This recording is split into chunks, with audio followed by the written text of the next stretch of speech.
Break से पहले हम कराची के उन रिहायशियों के साथ बातचीत कर रहे थे जो किसी तरह से रेलवे ट्रैक के दोनों अतराफ आकर आबाद हो गए। इन लोगों ने यहाँ आबादकारी तो कर ली है, लेकिन मैंने अपनी आंखों से देखा है कि उम्र भर इन लोगों को ख़तरों का खिलाड़ी बनकर जीना पड़ता है। गुर्बत और मजबूरियाँ इन लोगों को ज़िंदगी भर रुलाती रहती हैं। इस सारी मिज़री में सरकार का ज़रूर कसूर है, लेकिन सारे का सारा हुकूमत का ज़िम्मा नहीं है। किसी हद तक कसूरवार हम खुद भी हैं। हमने बड़े अच्छे खासे पैसे देकर रेलवे ट्रैक के करीब सस्ती ज़मीनें ख़रीदी हैं अपनी तरफ से, लेकिन उसका नुकसान इतना ज़्यादा है कि हमारी कई नस्लों पर मुहित हो जाता है। इस वक्त कराची में लांडी जंक्शन से कैंट स्टेशन तक जो 25 किलोमीटर का एक लंबा चौड़ा रास्ता है, फासला है, वहाँ दोनों तरफ की आबादियों में पाकिस्तान रेलवेज़ की 30-40 ट्रेन दिन भर में गोली की रफ्तार से गुजरती हैं। शहर में कैसे दंदनाती फिरती हैं ये ट्रेन, तफसीलात जानने के लिए मेरे साथ रहिएगा।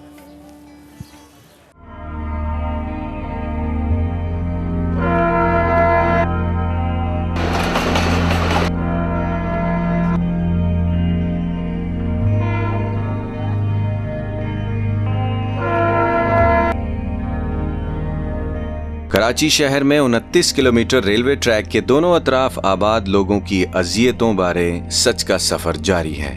मेरी अगली मंजिल है शाहराह फैसल के पिछवाड़े बरलबे पटड़ी खेलने वाले ये बच्चे जो बीच ट्रेन के रास्ते धमा चौकड़ी कर रहे हैं। ट्रेन इस कॉलोनी में किस रफ्तार से दाखिल होती है, सबसे पहले जरा ये मुलाहिजा कीजिएगा।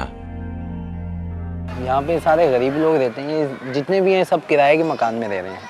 ट्रेन हादसा बहुत होते हैं यहाँ पे उमर कॉलोनी में। तो यहाँ कोई रोकता नहीं है कि बच्चे बिल्कुल देखिए सामने आ गए, जानवर भी, किसी ने मोटर बाइक लेके जानी है वो भी ट्रैक से जा रहा है। फाटक वाटक का निज़ाम नहीं है यहाँ? नहीं, यहाँ पे पहले एक फाटक था, जब से ये पुल बना उसके बाद जो ख़त्म कर दिया इन लोगों ने। MNA कौन है आपके इलाके का? हमारे इलाके के MNA है जाहिद सईद साहब। अच्छा जी। तो कभी उनको बताया आपने कि इलाके के अंदर ये प्रॉब्लम है? उनको पता है, लेकिन कोई वो एक्शन ही नहीं लेते यहाँ पे आके, ना इस बारे में सोचते हैं वो। अच्छा, कितने हादसा आपके सामने हुए? 15 से 20 मेरे सामने हुए यहाँ पे। इसी ट्रैक पे 15-20 हादसा हुए आपके सामने? जी। तो जब हादसा हो जाता है तो कौन जिम्मेदार उसका बनता है? उसके वाली वारिस ही आते हैं। खुदकुशियाँ मैंने सुना बहुत होती हैं। कम होती हैं, इतनी नहीं होती खुदकुशी। ज़्यादातर लोग क्रॉस करते हुए जैसे बैठे हुए यहाँ पे, उनको पता ही नहीं चलता, आवाज़ भी देते रहो, लेकिन बस एक आई हुई होती है तो पता नहीं चलता। ये रोज़ ट्रेन इसी तरह इतनी स्पीड में गुजरती हैं? जी, इसी तरह गुजरती है, इसी स्पीड में। तो ये अभी गुजरेगी इसी तरह तेज़ रफ्तारी से? जी। बहुत सारे हादसा हो जाते होंगे? जी बिल्कुल, बहुत। ये देखते हैं यहाँ, ये भी देखते हैं किस स्पीड से गुजरती हो गॉड।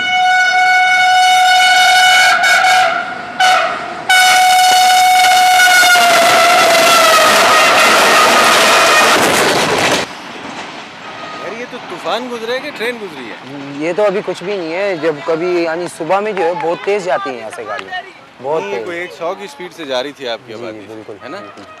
तो कोई रेलवे वालों को या यहाँ की जो इंतज़ामिया है, आप लोगों ने नहीं कहा कि हमारी ये कम से कम 100-50 तो लोग हमारे इर्द गिर्द इसमें मौजूद हैं? जी। तो थोड़ी देर पहले, चंद सेकंड्स पहले इसी ट्रैक के ऊपर ये लोग खड़े थे। जी। तो हादसा नहीं हो जाता? हादसा अचानक हो जाता है, पता ही नहीं चलता है। क्रॉस करते हुए एकदम जो है बस गाड़ी आ गई से जो है। कितनी गाड़ियाँ गुजरती हैं आपकी उमर कॉलोनी से यहाँ रोज़? 15-20 गाड़ियाँ तो वैसे ही गुजरती हैं, उसके अलावा माल गाड़ियाँ और हैं। रेलवे ट्रैक से चंद फीट के फासले पर कायम ये बस्तियां किन गुर्गों के पेट भरकर खतरनाक जोन तक आ पहुंची हैं, ये एक लंबी दास्तान है। लेकिन यहाँ पैदा होने वाले हर बच्चे को ये एहसास जरूर है कि जरा सी लापरवाही और रेलवे ट्रैक की हमसायगी किसी जानलेवा हादसे का सबब भी बन सकती है। ये पहले तो ये बताइए, आबादी इतनी ऊपर क्यों आपके ख्याल? आबादी तकरीबन आज से 4-5 साल पहले इस तरह नहीं थी और ना इस तरह के आसार होते थे। जिस तरह अभी लोगों को लालच बढ़ती गई वो आगे आते गए। तो ये जिस तरह लोग खुद ही आगे बढ़ते गए, रेलवे के हुकाम जो हैं बस 2-3 बंदे छोड़े होते हैं, वही देखते हैं कौन मकान बना रहा है, उसके पास आए, उससे 100, 50, 100, 200, 300 लिए चले गए। अब जिस तरह ये रेलवे के स्लैब पड़े हैं, इसको खुद ही तोड़ के खुद ही उसका लोहा बेचें। जिस तरह ये आदत तोड़ा, 3 दिन बाद ये बिल्कुल ही लोहा बिक जाएगा यहाँ से। ये रेलवे के मुलाजमीन खुद कर रहे हैं? खुद करते हैं। थोड़ा उनके पास ज़ाहिर बात है, इतनी पक्की कंक्रीट से बड़े हैं, छड़ियाँ तोड़े हैं, किसी पोल्ट्री हैं, किसी आम बंदे का काम नहीं है। दिन दिहाड़े रात के तकरीबन सब हर 24 घंटे यहाँ पब्लिक मौजूद होती है। कराची शहर की एक बड़ी इंसानी और हैवानी आबादी बेफिक्री से मसरूफ तरीन रेलवे ट्रैक पर आबाद हो गई है। हर रोज ये लोग किसी हादसे के मुंतजिर रहते हैं, लेकिन ये सब जानते हुए भी रेलवे हुक्काम, ज़िले इंतज़ामिया और सरकारी मशीनरी कराची के लाखों शहरियों की मुश्किलात से बेनियाज है। हम यहीं पे पैदा हुए 17 साल हो गए। तो ये तो बड़ी खतरनाक जगह उमर कॉलोनी, यहाँ 2 ट्रैक्स हैं, इतनी तेज ट्रेनें गुजरती हैं सारा दिन। तुम यहाँ पैदा हो गए हो? हम यहाँ पे आदत है। आदत भी होगी है? हाँ, जब रोज ट्रेन इतनी तेजी से गुजरती है यहाँ? हाँ तो यहाँ हादसात नहीं होते? होते हैं। कुछ बताओ ना। हादसात होते हैं, फोन पे बातें करते, बस सारा ज़हन फोन की तरफ होते है, बस पता नहीं चलता, मार के चली जाती है गाड़ी। नहीं, आप समझते हो कि जो ट्रेन ड्राइवर है वो फोन पे बातें कर रहे हो? नहीं, जो पैदल जा रहे होते हैं। अच्छा, पैदल वाला फोन पे इतना मदहोश होता है कि हाँ। उसको पता ही नहीं चलता कि इस वक्त एक्सीडेंट हो गया ट्रेन के साथ। हाँ, वाह यार, ये तो मैंने नई बात सुनी है। वैसे उसका इतना शोर होता है, वो 1 किलोमीटर पहले पता चल जाता है ट्रेन आ रही है। हाँ। तो फिर बस वो अपने उस सोच में होते हैं। अच्छा, यहाँ पर तो जी बाबर एक बता रहे हैं कि कराची के अंदर होने वाले हादसात के अंदर ये भी होता है कि कई लोग मोबाइल पे बात करते करते इतने मदहोश हुए होते हैं कि ट्रेन आ जाती है, उनके ऊपर से गुजर जाती है, उनको पता नहीं चलता है। हमारी 2 मुर्गी भी मारे थे। वो भी मोबाइल पे बात कर रही थी? हाँ, वो चावल खा रही थी, फिर गाड़ी मार के चली गई। कराची शहर में लांढी स्टेशन से दाखिल होने वाली ओवर स्पीड ट्रेनों को सिर्फ 2 रेलवे फाटक अनायत किए गए हैं। पैदल पटड़ी अबूर करने के लिए 2 फुट ब्रिज भी बनाए गए हैं, लेकिन दीवारें, छतें, नालियां, लाशें और हत्ता के रेलवे ट्रैक फलांगना भी हमारी आदत बन गई है। जब हादसा हो जाता है तो इंतजामिया का रिस्पांस कैसा होता है? रिस्पॉन्स ये है कि 1 घंटे बाद में एम्बुलेंस आती है। अगर वो बंदे को वक्ती तौर पर फर्स्ट एड भी मिल जाए तो शायद उसकी जान बचने का खतरा होता है, लेकिन जो वो एम्बुलेंस के लेट पहुंचने से और दूसरी रेलवे हुकाम की इंक्वायरी से वो बंदा मौत को जो है ना अल्लाह को प्यारा हो जाता है। उनकी काम पहले वो लेटर बना, फिर ये लेटर बना, आजकल अस्पतालों में पता है कि पुलिस केस है, ये केस है। जो उस बंदे की जान बचने का जो कुछ अंदेशा होता है, कुछ सेकंड होते हैं या डॉक्टर हैं वही मिट जाते हैं और बंदा अल्लाह को प्यार हो जाता है। कराची शहर की इस खतरनाक और हादसात से भरपूर आबादी में बिजली की तारें कटी हुई डोर जैसी हैं। रिकॉर्डिंग के दौरान रेलवे ट्रैक के दरमियान टूटकर एक तार लटक गई, आगे क्या होगा ये भी खासी मजेदार सिचुएशन है। एक छोटा सा हादसा हो गया जनाब। यहाँ ये 2 खंभों से जो है तार डिस्कनेक्ट हुई है और एक धमाके के साथ लटक गई है। हम यहाँ पर अभी खड़े हैं इस तार के नीचे। यहाँ पाकिस्तान रेलवेज़ के लोग भी हैं कि अगर ट्रेन आ गई तो ये हादसा जैसे हमें नज़र आ रहा है, यहाँ सब लोगों को नज़र आ रहा है, मुमकिन है। इनको क्या लगता है? क्यों सर? हादसा है ना, ये अगर आ गई ट्रेन तो टकरा जाएगी ना? टकरा जाएगी। तो इसका आपने क्या हल सोचा है? ये अभी दोनों ट्रैक पे मैं देख रहा हूँ, सुबह से ट्रेन आ रही है, जा रही है। साहब को बता दिया, बंद कर दिया ट्रेन। दोनों ट्रैक पे ट्रेन नहीं नहीं आएगी। तो इसको हटाएगा कौन? अभी आएगा कैसी वाले बता देंगे, वापस से आएंगे। बिल्कुल आएंगे। इस आबादी को सिक्योर करने के लिए कोई एक तार लगा दी जाए, कोई इस तरह का इंतज़ाम। हम देख रहे हैं बुजुर्ग हैं, ख़वातीन, बच्चे ट्रैक को क्रॉस कर रहे हैं, कोई हिफाजती तदबीर नहीं है। तो कुछ फरमाइए इस पे आप। तो ये गवर्नमेंट का काम है, वो करे, हम क्या कर सकते हैं।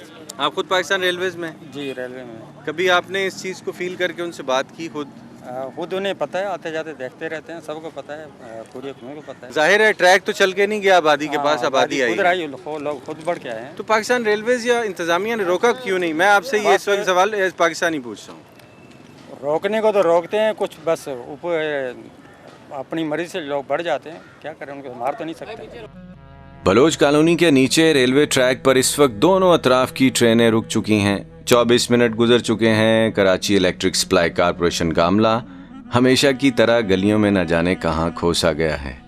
लेकिन मुझे फिर से जाना है रेलवे ट्रैक से चंद कदम दूर बने हुए घरों में, जहां बसने वालों के मसाइल सरकारी नज़रों से खासे ओझल हैं।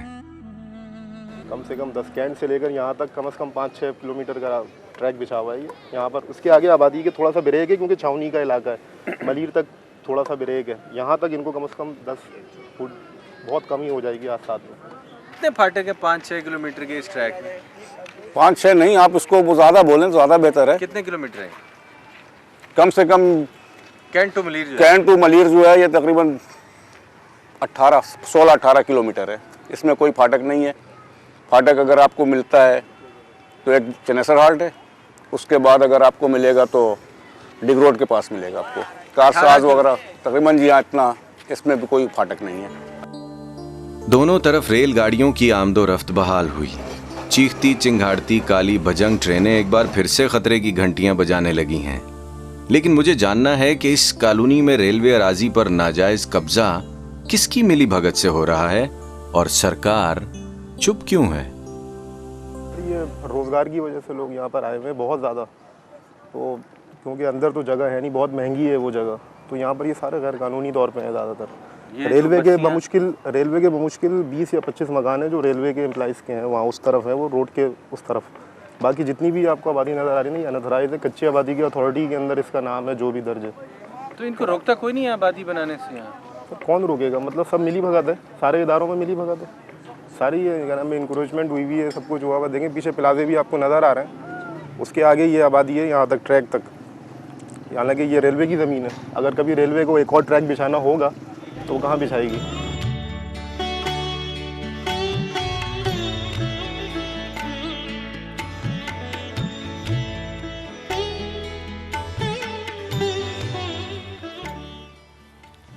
पाकिस्तान में अगर बिजली के तार टूट जाएं या खुदा न खास्ता कहीं आग लग जाए तो मुतल्लिका अमला एक जैसी ताख़ीर के साथ जाए वक़ूआ पर पहुंचता है।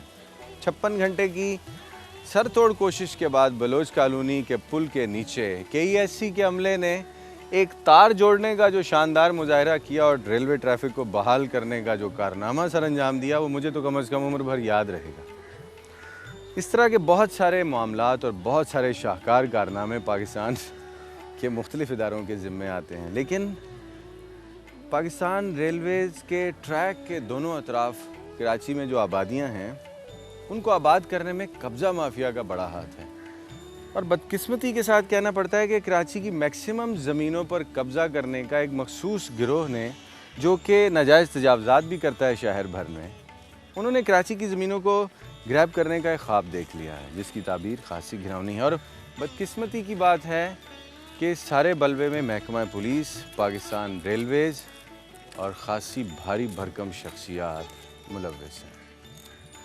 और बहुत सी तफसीलात, ट्रैक के दोनों अतराफ़ की आबादियाँ और उनके मसाइल मेरे साथ।